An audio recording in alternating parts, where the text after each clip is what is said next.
নারী নিরাপত্তা সুনিশ্চিত করা, কর্মক্ষেত্রে নারী সুরক্ষাকে গুরুত্বের সাথে বিবেচনা করা, সকলের জন্য কাজ ও শিক্ষার দাবিতে জলপাইগুড়ি শহরের কদমতলা শিক্ষক ভবনে সারা ভারত গণতান্ত্রিক মহিলা সমিতির জলপাইগুড়ি জেলা কনভেনশন সংগঠিত হয় শুক্রবার।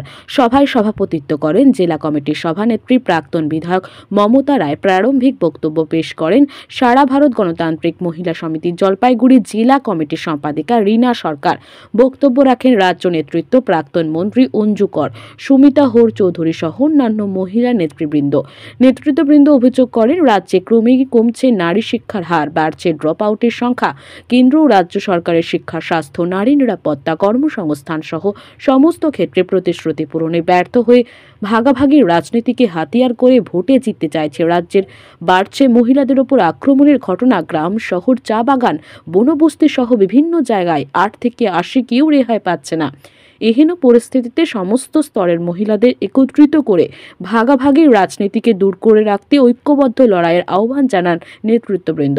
কনভেনশন জেলার বিভিন্ন ব্লক থেকে আসা শতাধিক মহিলারা উপস্থিত ছিলেন। আমার পরিচয়টা দিয়ে আজকে মূলত কি নিয়ে আপনাদের কনভেনশন অনুষ্ঠিত হচ্ছে?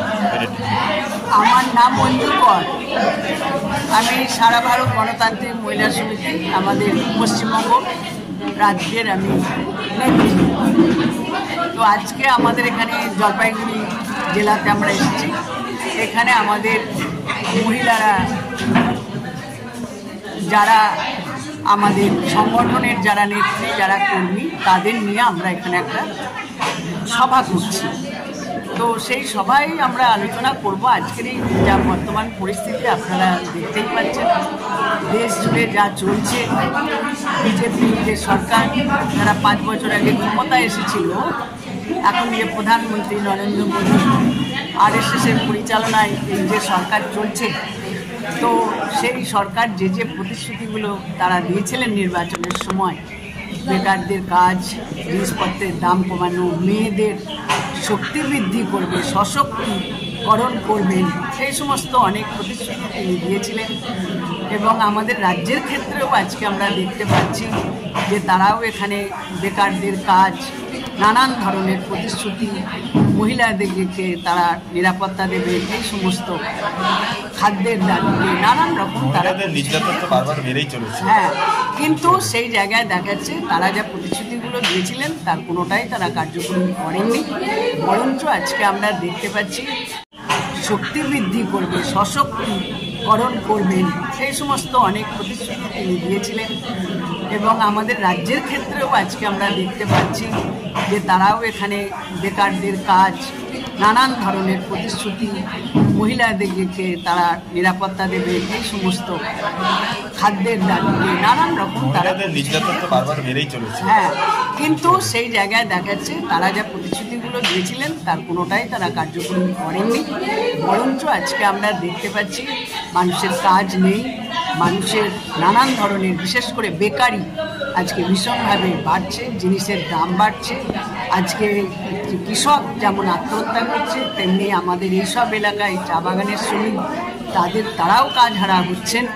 এবং তার সঙ্গে সঙ্গে গরিব মানুষ, তাদের যে 100 দিনের কাজের যেটা সবথেকে বড় দরকার, তো সেই কাজের ক্ষেত্রেও সমস্যা হচ্ছে। সেখানে তৃণমূল এবং বিজেপি তারা ঝগড়া করছে নিজেদের মধ্যে, নকল একটা ঝগড়া করছে, কিন্তু মানুষ সেখানে হচ্ছে তারা মজুরি পাচ্ছেন না, তারা কাজ পাচ্ছেন না।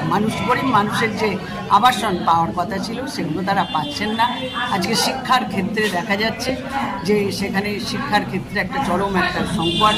গরিব মানুষের জন্য যে শিক্ষার ব্যবস্থা বামপন্থী সরকার অতীতে করেছিল, সেই জায়গাতেও আজকে মানুষ বঞ্চিত হচ্ছে। স্বাস্থ্যের ক্ষেত্রে সর্বোপরি আজকে দেশ জুড়ে চলছে বিজেপি সরকারের নেতৃত্বে লুট। সব কিছু বিক্রি করে দেওয়া হচ্ছে, দেশের সম্পদ দেশকে লুট করা হচ্ছে। আর আমাদের রাজ্যেও আমরা দেখছি চুরি, দুর্নীতি, লুট, এবং এখানে প্রশাসন আছে বলে মনে হচ্ছে না। এবং এই সব নিয়ে যখন আমরা প্রতিবাদ করছি, আজকে সেই জায়গাতে দাঁড়িয়ে দেখা যাচ্ছে যে কীভাবে মানুষের কণ্ঠ রোধ করা যায়। বিশেষ করে আজকে নারী নির্যাতন যে জায়গায় দাঁড়িয়েছে, দেশ জুড়ে, রাজ্য জুড়ে নারীর কোনো নিরাপত্তা নেই। ফলে সেখানে দাঁড়িয়েও প্রতিদিন বিভিন্ন অংশে, সংখ্যালঘু থেকে আরম্ভ করে আদিবাসী, আজকে এশিয়া অংশের, আজকে পিছিয়ে পড়া অংশে, এই সমস্ত এলাকায় যারা বনাঞ্চলে, যারা চা বাগান এলাকায় কাজ করছেন, রাজবংশী অংশের মানুষ, এই সমস্ত অংশের মানুষের উপরে নির্যাতন নিপীড়ন বাড়ছে, তার বিরুদ্ধে আমাদের প্রতিবাদ চলছে। আমরা আমাদের মহিলাদের এবং সাধারণ মানুষের দাবি নিয়ে আমরা লড়াই আন্দোলন করছি। আগামী দিনেও আমাদের এই লড়াই আন্দোলনকে আমরা আরও বেশি বেশি করে সব অংশের মানুষকে আমরা যুক্ত করে যোগদান করবো। এই জন্যই আজকে আমাদের এই সুযোগ।